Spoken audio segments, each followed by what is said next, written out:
Скальпель сжимаю я в своей руке. Свет науки брежет где-то вдалеке.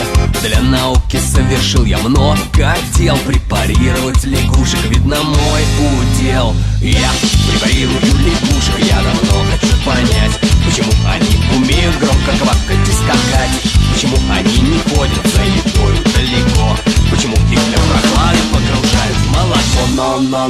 Но если раздавить лягушку, дождь пойдет. Но меня такая тема не поколебет. Я хочу понять одно япона, мать, почему они умеют квакатить. Но порою взгрустнется и всплакнется, и тревожным стуком сердце отзовется. Но для чего я этим бедным тварям гажу? Насажу на скальпель, а потом я препарирую лягушек. Я давно хочу понять, почему они умеют громко квакать и скакать, почему они не ходят за едой далеко, почему их для прохлады погружают в молоко.